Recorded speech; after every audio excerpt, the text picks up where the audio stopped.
I first addressed the EU Parliament in Strasbourg in 2017.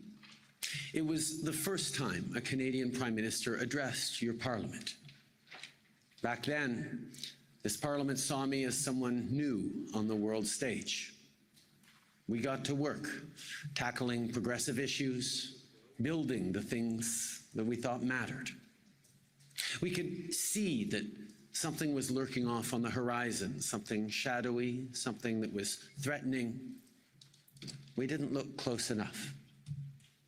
When I spoke to this Parliament 5 years ago, I spoke about making multilateralism work for the middle class and those working hard to join it, so that economic frustrations don't become fertile ground for populism, nativism, protectionism, and the polarization towards more extreme political views.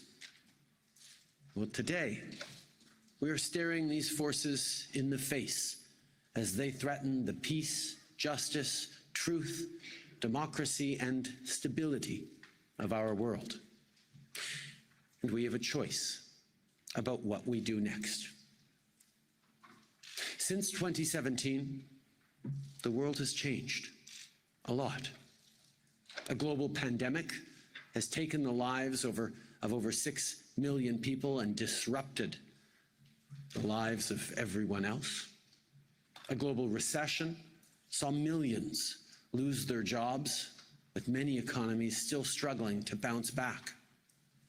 A world that is not just now forecasting, but living the dangers of climate change. A growing distrust of governments and facts. A weakening of democratic institutions. We saw one of our staunchest guarantors of the rules-based order choosing for 4 years to step away from NATO, away from multilateralism.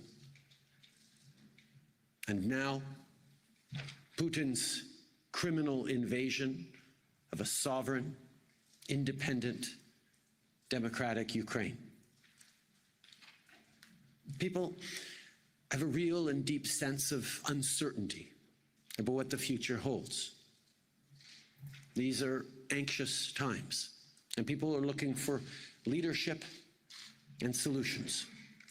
Unfortunately, we're seeing a rise in cynical populists who are trying to exploit these anxieties. They pretend to have easy solutions that play on people's fears. Even in Canada, where 90% of people are vaccinated, and our motto as a country is peace, order, and good government, we saw anti-vaccine and anti-government protests devolve into illegal occupations of our communities and blockades of our borders.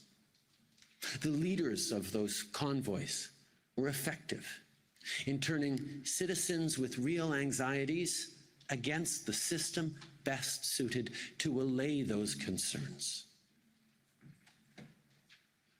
But democracy isn't a game. And there just aren't easy solutions to the big, complex problems we are all facing. But that doesn't mean that the way forward isn't clear. There is no greater clarity than the will of the people who want better for themselves and their children at home, and no stronger defense against destructive forces from outside our democracies than the unwavering unity of like-minded partners.